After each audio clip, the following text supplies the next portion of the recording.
Fala galera, mais um aula no ar, depois no ar, e hoje a gente vai mostrar para você como resolver exercícios de função do segundo grau na matemática. São funções do segundo grau, ou também chamadas de funções quadráticas. Então vamos lá, já deixe seu joinha, se inscreva no canal e já compartilhe esse vídeo com seus amigos no WhatsApp, no Facebook, no Twitter, no Instagram, no Snapchat, no que você quiser, compartilhe lá, tá bom? Não se esqueça de deixar nos comentários o que você não entendeu, o que você gostou, o que você não gostou, e qual matéria, qual assunto você quer que a gente grave nos nossos próximos vídeos aqui pro quadro, tá bom? Vamos lá então falar sobre função do segundo grau. Lembrar, né, que eu repito sempre, eu não sou professor, não sou formado, mas eu estou tentando fazer isso aqui para que você que está precisando aí para sua prova, para sua avaliação, para seu exercício, conseguir resolver. Então, mesmo sendo professor, eu vou fazer aqui o que os professores fazem também em outros canais, em outras videoaulas no YouTube. A primeira coisa a saber sobre função quadrática. Você tem que entender o seguinte, que a função quadrática ou do segundo grau, ela vai sempre seguir esta fórmula que você está vendo aí. Essa fórmula que eu escrevi e a edição cortou é a fórmula de função quadrática. Vai sempre seguir este modelo. Sempre lembre que a fórmula segue isso. Um exercício muito comum é quando o livro ou a prova pede para você construir gráficos. O exercício te dê esta função e peça para que você construa um gráfico nele. A coisa que você tem que fazer é identificar qual que é o valor do coeficiente A. O A aqui é negativo, não é? O A está subentendido aqui como menos 1. Se o A é negativo, como é que vai ser o gráfico? Você já sabe que o gráfico vai ser uma parábola desta maneira, uma parábola em forma de A, né? Um A incompleto. Essa é a primeira informação que você tem, a sua parábola. Descobrimos que o A é negativo. Quanto que vale B? B vale 2, porque é o valor que está sendo substituído aqui. E o C vale menos 1. Um jeito mais fácil de se resolver esse tipo de exercício é escolhendo valores. Vamos supor que você queira fazer desse jeito. Você vai escolher alguns números aleatórios, certo? Eu sugiro a você que escolha pelo menos uns 4 ou 5. Eu peguei aqui menos 1 e fui na ordem crescente. É bom que você faça isso também para facilitar a sua conta. Não é necessário, mas é muito mais fácil fazer dessa maneira. Com esses valores de x aqui que você escolheu hipoteticamente, você vai ter que trocar na fórmula. Vou fazer o número 1 de exemplo para você. Você vai ter então aqui, ó, trocando na fórmula, vai ser menos 1 ao quadrado mais 2 vezes menos 1, porque é o valor de x, o menos 1 nesse caso está funcionando como x, menos 1. Certo? Resolvendo isso tudo, você chega à conclusão de que vai ser menos 1 ao quadrado, vai ser menos 1 ao quadrado é 1, certo? E aqui vai ser menos 1. 1 mais 2 vezes menos 1 é menos 2, certo? Então esse mais aqui desaparece para dar lugar ao menos 2. Menos 1. O que totaliza no final? Menos 1, menos 2, menos 1, menos 4. Esse é o primeiro valor que você encontrou. Resumindo, você vai ter que pegar o valor de x e substituir ele na fórmula original. Vendo isso em todos os outros, chega à conclusão de que vai ser menos 1, se substituir vai dar 0, aqui vai ser menos 1 e aqui vai ser menos 4. Você percebeu que o valor acaba voltando? Ele acaba se decrescendo? Menos 1, menos 4, menos 1, 0, menos 1 e menos 4. Ou seja, tem um ponto que divide, não tem? É este ponto aqui, porque antes dele tem alguns números e depois desse ponto os números se repetem, não se repetem? Pois é, este ponto aqui, quando você vai construir um gráfico, ele é um dos pontos mais importantes. Ele se chama vértice. E é este vértice que vai delimitar algumas informações muito importantes do seu gráfico. Depois que você substituir isso tudo, você vai partir para a construção do gráfico. Sempre a primeira coisa a se fazer é criar um plano cartesiano. Você criou então o seu plano cartesiano. Agora é hora de começar a numerar os pontos. Você lembra lá que o menos 1, o valor dele foi menos 4? Então você vai vir aqui, ó, e marcar o menos 4 junto com o menos 1, fazendo o seu primeiro ponto. O valor de 0 foi correspondente a menos 1. O valor de 1 foi correspondente a 0. O de 2 foi correspondente a menos 1. O valor de 3 foi correspondente também a menos 4. Pode olhar quanto é dado aqui, ó. Caso você não tenha um caderno quadriculado, como eu, por exemplo, agora estou sem. Você tem isso aqui, não tem? Lembra daquele ponto que eu falei que era o vértice? Este ponto aqui é o nosso vértice. É o ponto vértice. Ou seja, ele é o ponto de virada, ele é o ponto de divisa. Sempre o vértice vai fazer o gráfico mudar. Nesse caso, o que vai acontecer? O gráfico ele vem subindo quando ele encontra o vértice, ele desce. Ele faz a sua curva bem no vértice. Resumindo, o que é que o vértice faz? Ele divide. Se está subindo, ele faz o gráfico cair. Se fosse assim, ó, este ponto aqui é o vértice, que é o ponto que fez o gráfico mudar. Depois que nós conseguimos aprender a construir gráficos, nós vamos falar agora sobre raiz da função do segundo grau. Raiz são os valores que fazem a função se tornar igual a zero. Ou seja, são os valores de x que tornam y igual a zero. Isso é a raiz da função. Um exercício bem comum envolvendo raiz de função quadrática é este aqui, ó, que ele te dá uma fórmula, uma lei da função e pergunta quais são os valores de suas raízes, ou seja, quais são os valores de x que tornam y igual a zero. Qual que é o jeito mais comum de fazer isso? Usando a fórmula de Bhaskara, sem calcular o delta, depois fazer a fórmula, ou por soma e produto. Eu vou mostrar os dois jeitos. Por Bhaskara, nós temos que achar o delta primeiro, né? É b quadrado menos 4ac, não é? Então o delta vai ser... Qual que é o valor de b? Não é menos 5? Então vai ser menos 5 ao quadrado menos 4 vezes 1 vezes 6. Então delta vai ser 25 menos 24. Delta, nesse caso, nessa função, vale 1.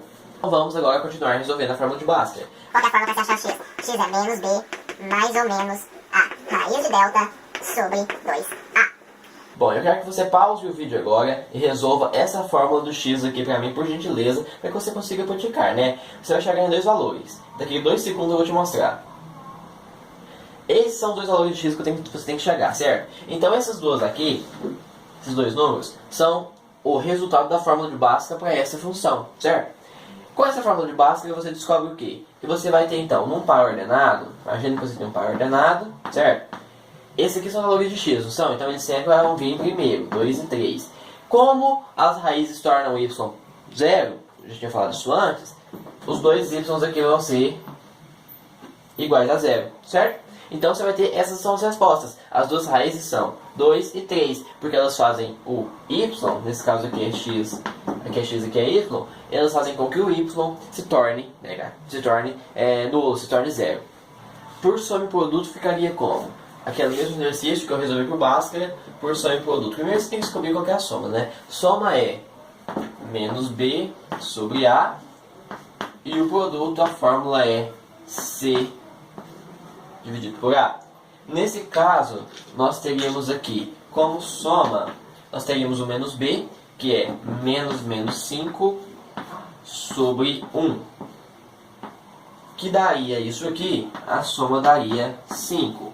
O produto seria 6 sobre 1. O produto seria 6. Com essa soma valendo 5 e o produto valendo 6, conclui-se que o x1 vale 2 e o x2 vale 3. É a mesma coisa que a gente fez pela fórmula de Bhaskara, né? Nesse caso, num gráfico, as raízes sempre ficam na linha x, não ficam? Porque aqui tem o zero, então se elas tornam y positivas, elas têm que ficar na linha x. Essas são as suas duas raízes. Nós teríamos um gráfico que faria mais ou menos isso aqui nas duas raízes, ok? Então é assim que se resolve um problema para se achar raízes.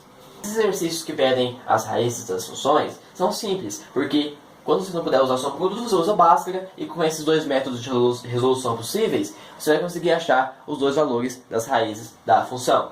No início de função quadrática, eu te falei sobre esse ponto aqui, que é o ponto do vértice. Este ponto ele é muito importante. Além de ser o ponto da virada, o ponto que se localiza aqui, ele tem valores próprios, ou seja, ele tem fórmulas próprias para você chegar nas coordenadas deste ponto. Que fórmulas são essas? São essas aqui que estão no quadro. Eu sugiro que você anote isso aqui, inclusive.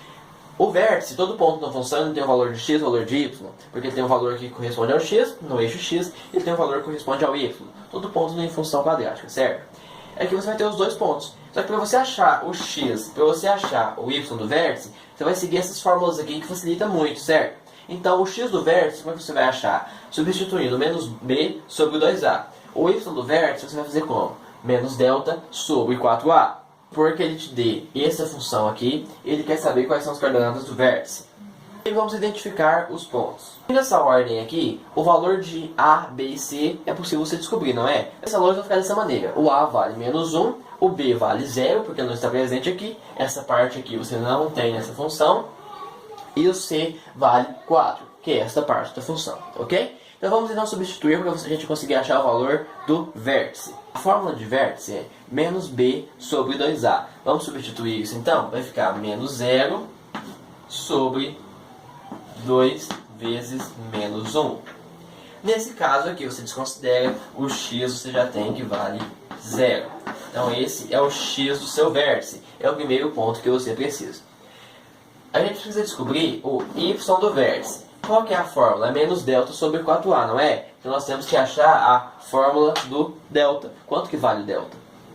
Fazendo a fórmula de delta, né, para você conseguir achar o valor do delta que você precisa para achar o y, delta é b quadrado menos 4ac. b ao quadrado é 0 ao quadrado, menos 4 vezes menos 1, que é o valor de a, vezes c, que é o valor igual a 4. Então você vai ter 16, porque aqui não é negativo, menos 4 vezes menos 1 não equivale a mais, então é como se fosse 0 mais 4 vezes 4. 4 vezes 4 é igual a 16, delta vale 16. Jogando na fórmula, a gente chega à conclusão de que então vai ser menos 16 sobre 4 vezes menos 1. Então, o y do vértice vai ser menos 16 sobre menos 4. O y do vértice vai valer 4. Ok? Então, você já descobriu os valores do y e também os valores do x. X vale 0 e y vale 4. Então, as coordenadas do vértice são 0 e 4. Aqui o valor de x sempre e aqui o valor de y sempre. Então, a partir desses valores que nós temos, nós vamos desenhar um gráfico do vértice. Aqui nós temos a linha y e aqui nós temos a linha x, sempre assim, certo? Pontos que nos interessam aqui. Primeiro na linha x o ponto 0 e na linha y o ponto 4. O vértice, então, vai valer aqui, não é verdade? Porque se o vértice é onde vira, aqui está o ponto do vértice. Se o ponto do vértice está aqui, ele tem que fazer isso, não tem? Porque o vértice é onde vira, certo? Então aqui está o seu vértice, esse é o seu gráfico dessa função, que você conseguiu descobrir os dois pontos. Um item muito pedido quando a gente fala sobre isso é a questão da imagem da função. O que é a imagem? A imagem está sempre no eixo y, enquanto o domínio está sempre no eixo x. A imagem são os valores de y, certo? A imagem, nesse caso, ela está aqui. O ponto aqui é o valor máximo da sua imagem que está na linha y. Ele é o valor máximo por quê? Porque a função só vai ter nele, certo? Se a função é aqui, qual que é o conjunto que determina a função? Ela não vem do menos infinito e vai subindo? Então ela começa aqui, ó, do menos infinito e vai até o número 4. Ok? Nesse caso, a imagem é esta. Na de valor máximo, então eu vou falar sobre o valor mínimo também. A imagem está sempre no eixo y, então a imagem está, nesse caso, dessa nova função que eu inventei aqui, desse gráfico que eu criei, a imagem da função está aqui, no eixo y, porque no eixo x não tem imagem. Se a imagem está aqui, o valor mínimo da imagem é o vértice. Então, nesse caso, a gente chama esse vértice aqui de valor mínimo, certo? Porque é a partir dele que a imagem parte, certo? Se a gente fosse fazer aqui o conjunto de imagem dessa situação, o conjunto de imagem desse gráfico aqui seria de menos 2, certo? Até, como ela está subindo, até o mais infinito, que é sempre aberto na representação por conjunto. Sempre que ele perguntar qual o valor da imagem, você deve primeiro encontrar o valor do vértice. Bom, e esse foi o nosso vídeo de hoje. Muito obrigado por ter assistido. Não se esqueça de deixar o seu joinha e se inscrever no canal, clicando nesse botão vermelho aqui embaixo, tá bom? Obrigado por ter assistido de verdade. Não se esqueça de acompanhar nossos outros vídeos também. Tem top 10, curiosidade e tem muita coisa bacana por aí também no Põe no Ar, beleza? Valeu demais e até a próxima. Tchau!